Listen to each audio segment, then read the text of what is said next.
So here we are today, going to make a candlestick. So I'm sure we have bored you all with our repeated thing that we try to make practical bits of glass here. So we've been selling lots and lots of lampshades, and we realised the other day when we were talking to people and someone went, well, they've got to look good off, which is what we always tell people, that maybe they're going to be off a lot. So what we thought, we'll make some candlesticks. So here we are. So far we've made, how many have we made, Johnny? About a dozen. No, it's 4. God, you just can't lead a horse to water. 4 candlesticks. Okay, sorry, yeah. God. Right, so here we go. At one point when we started doing these, we'd sold 10 candlesticks and only made 6. So we've had to catch up. So what we're doing is we're going to make a little clear bowl for candles to go in and put a coloured stem on them. So a gather of clear glass. Anyway, so far people have been buying lots of these, which is brilliant for us. And we've got to make some because we're off to Bath Fair tomorrow and we've got none to take with us, and we thought they'd be a nice thing to take to Bath Fair. Christmas market, yeah. And especially if it's a bit cold, they might provide a little bit of heat on the stall for us. Not that we're short of a bit of bioprene, are we, Johnny? Just speaking for you too. So there's been lots happening here. We've been very busy, as you can see.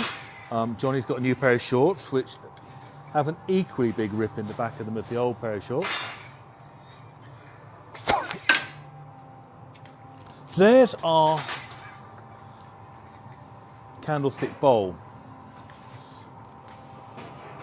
Now this is the first one we've made today, and the first ones always go a little bit wrong, don't they? Because I can't remember what I do. I need a different pair of jacks. I need that pair of jacks.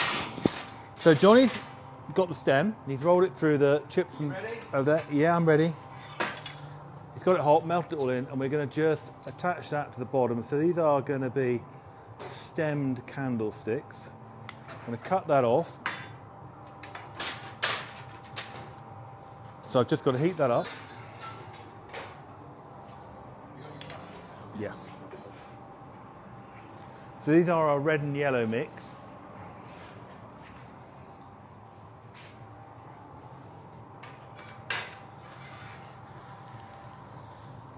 So some of you might have seen the other week we had a nice picture in the Daily Telegraph, unfortunately in the business section, taken by a very good mate, Russell Sachs. And it was a photograph of all our light shades.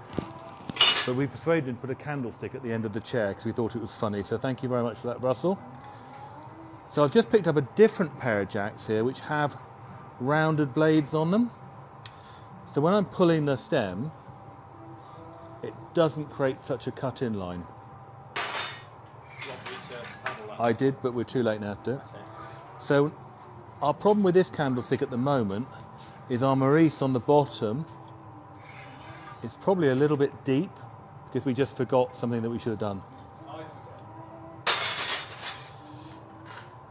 And here's our gadget to make the foot with. So now we're going to drop another bit of hot glass on the end of this and we're going to try and make the foot. But if you look, we've got quite a lot of depth from there to there, probably about 15 mil, 12 to 15 mil.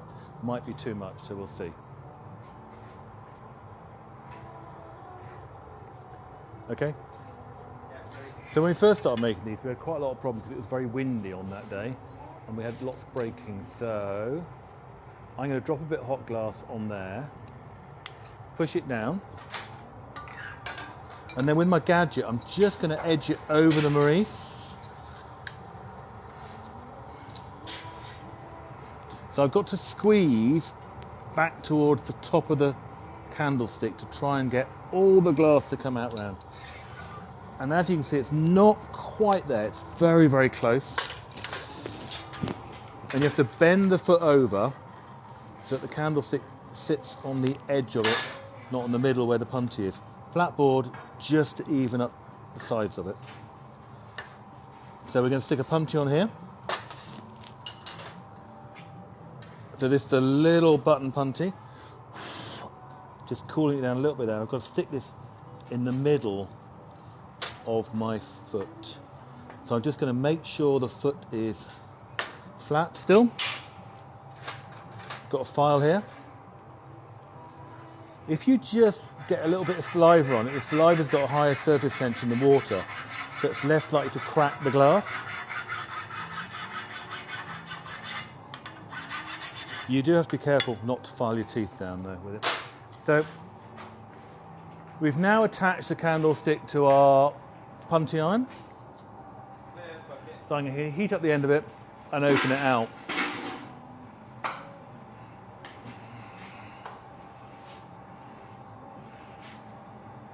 So you have to be careful at this point, because the stems are so thin or so narrow, you've got to be careful you don't heat the stem up, because the whole candlestick starts wobbling. And we had that problem last week, didn't we, with quite a lot of wobbly candlesticks. It is incredibly difficult to do that. So what I'm going to do is just heating up that now. We also have an issue that our glory hole is now so hot, seeing as we've relined it and remade the door, that I can only see an orange blob now.